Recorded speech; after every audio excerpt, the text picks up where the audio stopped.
भावनाओं पर संयम रख। अगर तू दुखी होगा, विषाद करेगा कि मेरे रिश्ते मरेंगे, मेरे रिश्ते मेरे हाथों से मरेंगे, मैं हत्यारा हो जाऊंगा, जब भावना पर विजय पाएगा तो तेरे विजय को भी तू निश्चित करेगा। क्योंकि अब तेरे सामने भावना या कर्तव्य, ये दोनों को अगर पलड़े में रखेगा तो कर्तव्य तेरे हाथ से कर्म मांग रहा है और भावना तेरे हाथ से विदाई मांग रही है। इसलिए भावनाओं को विदाई दे और कर्तव्यों को कर्म दे। भगवान कृष्ण इमोशनल इंटेलिजेंस को शुरू करने वाले प्रथम व्यक्ति बने। इमोशन यानी भावना, इंटेलिजेंस यानी उसको कैसे संभालें, ये विवेक, किस समय किस भावना को किस जगह कैसे व्यक्त करें। ये अगर सही ढंग से समझ ले तो अनपढ़ हो तो भी सफल है। अगर ये नहीं समझा और अगर कोई उसको विभिन्न प्रकार से कोई भावना कंट्रोल में नहीं होने की व्यवस्था बनी तो निश्चित वो कहीं ना कहीं दुनिया से नफरत कमाता है, द्वेष कमाता है, लोग उससे दूर होते हैं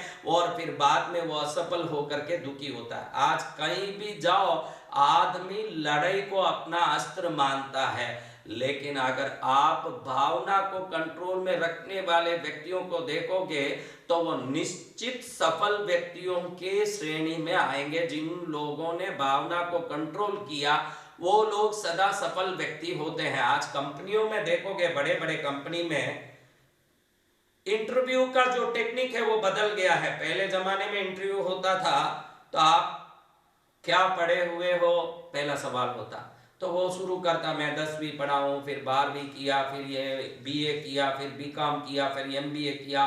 तो फिर पूछा जाता था उसमें कितना परसेंटेज लाए, इसमें 60, उसमें 70, इसमें 65, इसमें 75, ऐसे।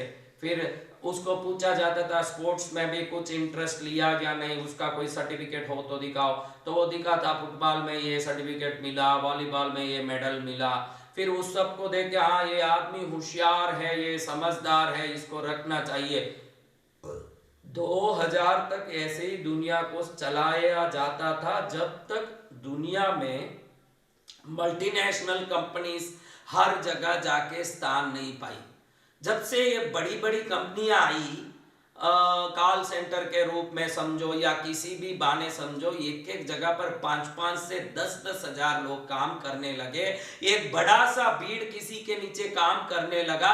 तब जब पहले भी बड़ा भीड़ था तो कभी बिलवाड़ा में एक विमल शूटिंग का एक रायमान के मिल का ये कोई बड़े दो जो होते थे काम, शुगर मिल का के ऐसे मिलों में बड़े लोग काम करते थे। अधिकतर ऑफिस होते, ऑफिस में अलग अलग सेक्शन होते, उसमें काम करने वालों की होशियारी की मापदंड से उनको काम दिया जाता था।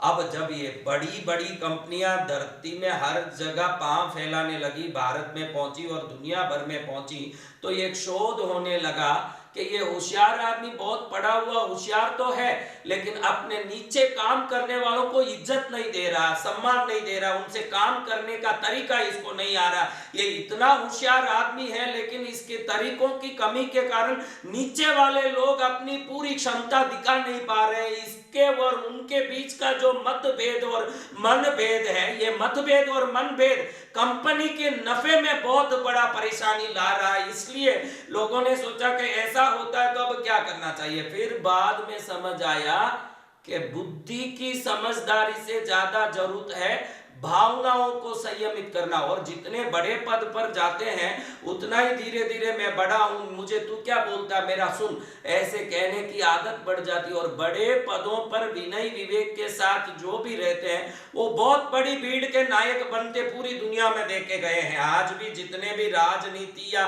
धार्मिक क्षेत्रों में नायक बने हैं और बहुत बड़े भीड़ को अपना बनाए हैं, वो सब लोग भावनाओं को संयमित करके लोगों में अपनी सच्ची ज्ञान से या अपने लक्ष्य से जागरूक करने के कारण ही बड़े बने हैं। बाकी लोग कहीं पीछे रह के एकदम जीवन को असफल कर चुके हैं।